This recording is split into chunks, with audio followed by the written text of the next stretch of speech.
Hello, my name is Dr. Jacqueline Renishek with DTP-Leadership Group. This is Hot Topic Bold Talk.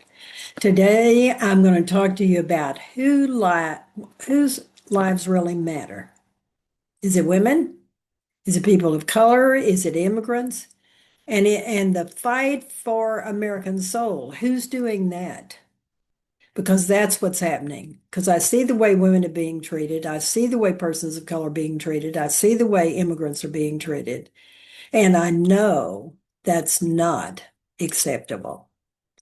So I want to talk about some things that I see that we are not paying attention to. There are two connected moral emergencies in America. Now, moral concepts have been diminished significantly by Trump as well as his megas. They seem to have no moral compass. But the first group I want to talk about is the treatment of women, especially women's lives and health, and where they're being putting at risk because of all these bans on abortions. And by the broader attack that happens when you ban abortions, then you have other effects on reproductive freedom. The second one is the treatment of people of color and immigrants and a growing assault on diversity, equity, and inclusion. I've done diversity, equity, and inclusion for 50 years. I've seen the transformations in organizations. I've seen organizations build communities that are extremely healthy and bring revenue and profits. The ignorance of megas and Trump about DEI are outrageous. They're attacking something because they're so worried as white people that they won't have the power or the money that they want. And that's basically it. That's the reason they're attacking it. Now, I'll admit there were some inappropriate DEI programs, but I've never given one. I've given ones where everybody benefited, everybody in the company appreciated each other, and they developed a new way of interacting with each other and understood each other better. But I still say the ignorance of Trump and mega Republicans about DEI is they never understand that differences are extremely important. And we're seeing it throughout. So a rejection of women and controlling women, as well as a rejection of people of color or immigrants, is the same story. So I'm going to talk about it because the story has grabbing of power, grabbing of control, and devaluing anybody that doesn't fit what they believe is acceptable as far as citizens in the United States. When politicians strip women of bodily autonomy, when they make doctors afraid to practice real medicine, when they turn pregnancy into a legal trap because a lawyer has to get something filed so they can be treated the way they need to, that's telling us something. That's telling us that the power matters more than the human dignity of these women. And when those same forces demonize immigrants, ignore racial inequality, and attack diversity and inclusion, they are telling us something else. They are telling us that some people belong more than others. That is not new. This same old poison was in many forms prior to 1960 before the Civil Rights Movement. I lived through those years. I know what it's like. And I know what the Civil Rights Movement did. It brought a real appreciation for the diversity and all the people we have in America. And it stopped white privilege and white domination. And now what we've got is we've got all this back. And that is why I think this conversation we're going to have today in this podcast is so important. because we're really being tested. We're tested on whether we still believe in all the things that made us such a great nation. That freedom means control of your own body, that dignity belongs to everyone, and that progress has never come from comfort, and it also always comes from courage. So that's the reason the No Kings marches are so important. Public Citizen is the organization that started that, and we need to support them because they take legal actions constantly against Trump's administration, and they're winning systematically. Now, let's talk more about women's health because this is not abstract. It's not political theater for Trump to do something and promise what he's going to do for women, which he has not done. The issues are real for women. Women are being put in danger by the policies that are approved. Doctors are being pushed into impossible decisions. Families are being told to wait because you can't have that treatment until you're sicker or you're having a life-threatening experience. Now, that is not health care. And I want you to listen carefully to some of the surveys I'm going to present to you. A major 2026 study published in JAMA Network Open looked at real data in the United States from 2018 to 2021. And here's what it found. The risk of death from pregnancy is at least 44 times higher than the risk from having an abortion. 44 times higher. 44 times. And depending on how you measure it and the complexity of the pregnancy, it could go up to 70 times. Now, for years, people repeated an old number. They said pregnancy was 14 times more dangerous. That number is outdated. It's 44 more times dangerous. Let me put this in plain language. Pregnancy is not a risk-free. It can be beautiful, it can be wanted, and it can be life-changing. But medically, it has some danger. The data that occurred between 2018 and 2021 says there were 15 million births, over 3.6 million abortions, extremely low for abortions related to death, and significantly high pregnancy-related deaths. Extremely low abortion-related deaths and extremely high related pregnancy deaths. So when people say banning abortion protects women, it is flat not true. They have cut off a major option that women need available. And when you remove an option, the risk does not disappear. The risk shifts to women, families, and onto doctors. And all these legislators that are passing these laws in these various states, they do not have the consequences for what's happening unless they have a family member that's pregnant and then having difficulties. Then they might learn how abortion could save that person's life. The American College of Gynecology says this clearly. Abortion is an essential part of healthcare. Abortion is an essential part of healthcare.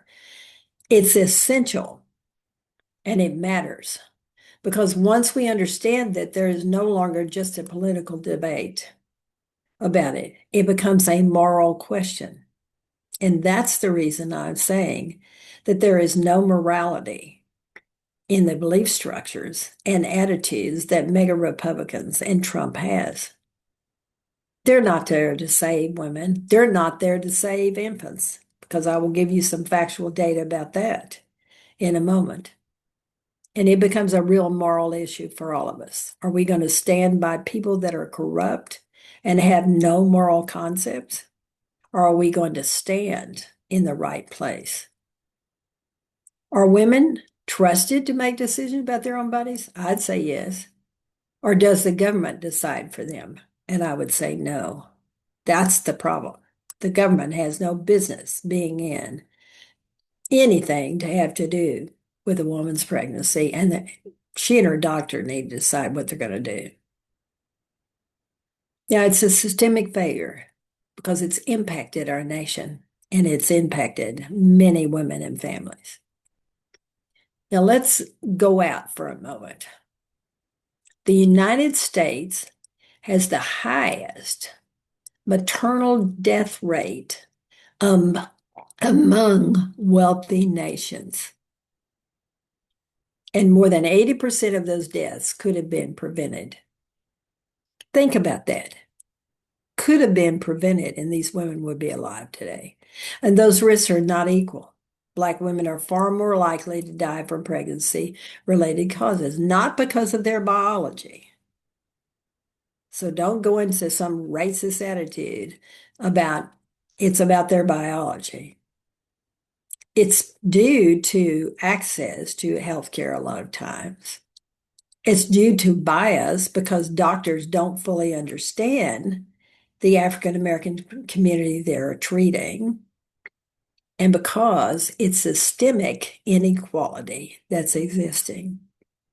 When a doctor cannot diagnose something because they have no knowledge about the research or the studies or anything that hasn't been done in research or studies about African Americans, it is the doctor's problem. So when abortion access is restricted, who suffers? Poor women, rural women that don't have access to certain things, women with complicated pregnancies, and Black women, which we already know have a high risk. The study makes this clear. When abortion is taken away, women are forced to take on greater medical risk. Let me say that again. Women are forced to take on greater medical risk.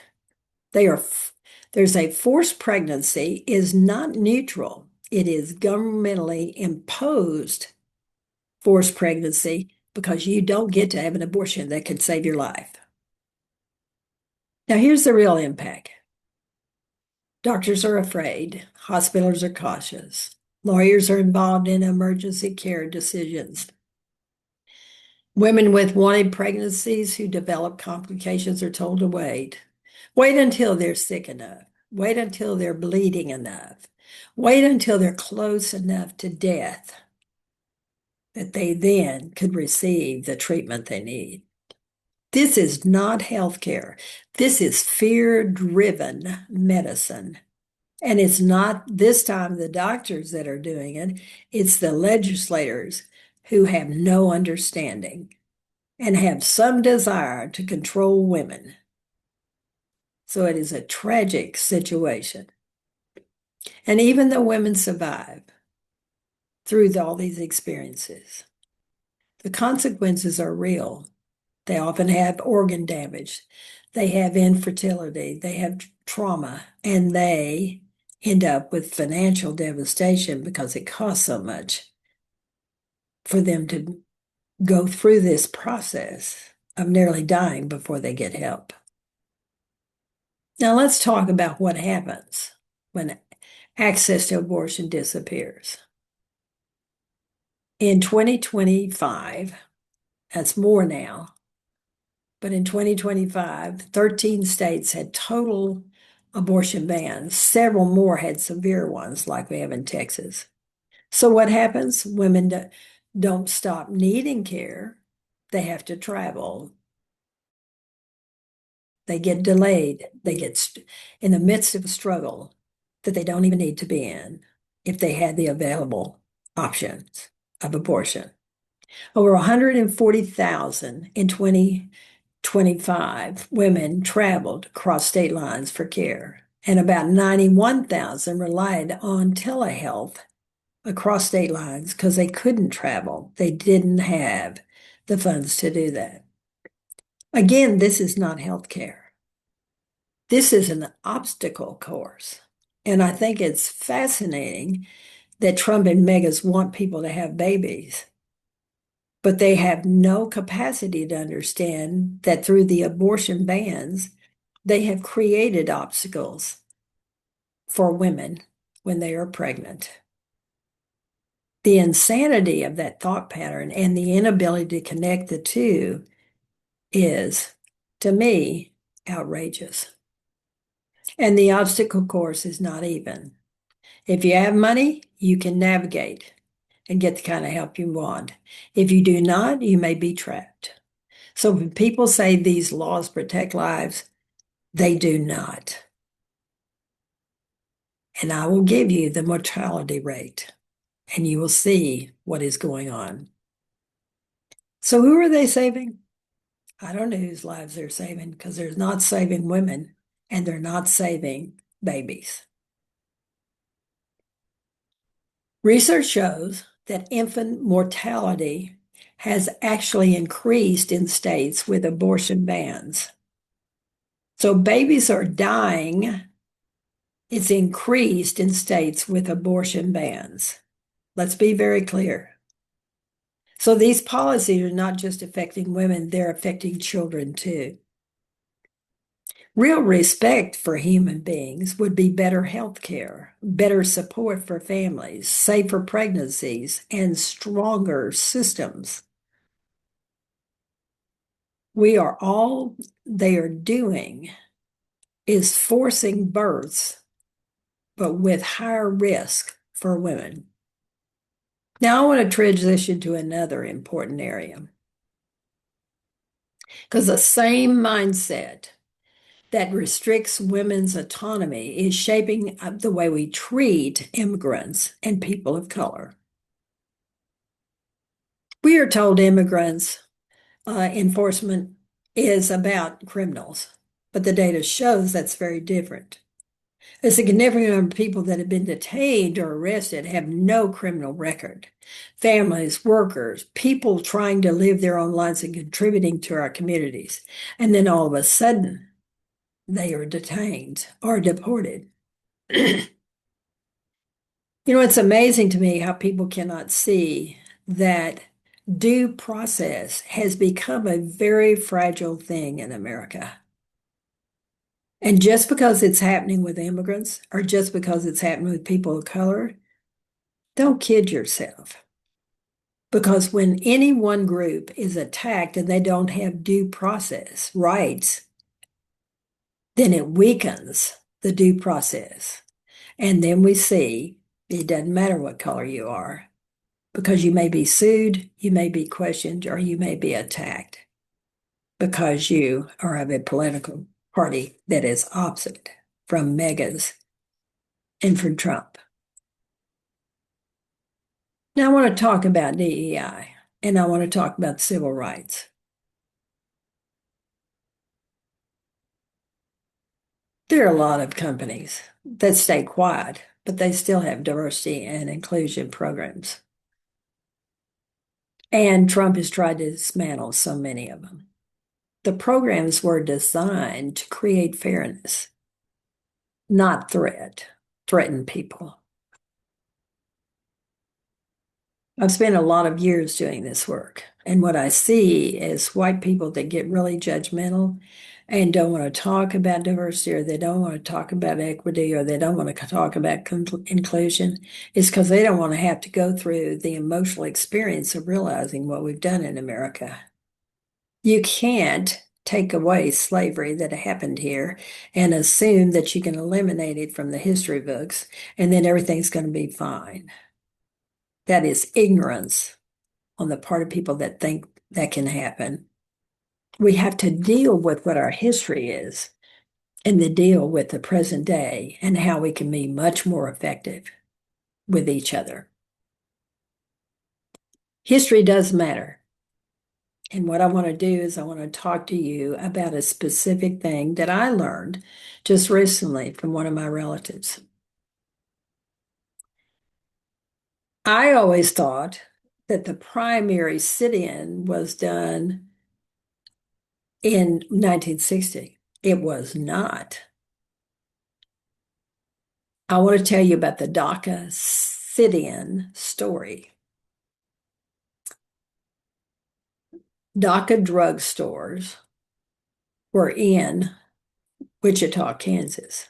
And in 1958, a bunch of young African American students sat at a segregated lunch counter and asked to be served. They were refused, they were threatened, they were told to leave, they were harassed, but they didn't. They stayed day after day. They would come back and sit at that counter week after week. All they wanted to do was to be served. Until finally, the system changed. They didn't win because power became kind. They won because DACA lost revenue because white people were going somewhere else. So it was a revenue issue for them. But the students won because they refused to give up. Now, that is an important lesson for all of us. Justice moves because people move. And that is why this story matters today so much. Because memory is creating the understanding of how they resisted and then how we can use it today. Those students were saying, we belong and we need to stand up as Caucasians to say, all these individuals, immigrants, people of color, all those people, we need to stand up and say they have a right to belong as well. They contribute to our society. And it matters. Women belong in decisions about their own body and their medical doctor, not some legislator who votes to ban abortion. Black Americans belong fully in every system. Immigrants deserve dignity. Dignity is a strength, not a threat, as I've said before. So what I think is so powerful about this story is it shows us how some students made a decision to say, I'm valuable and I want you to serve me. You are not going to reject me and treat me as something less than you are.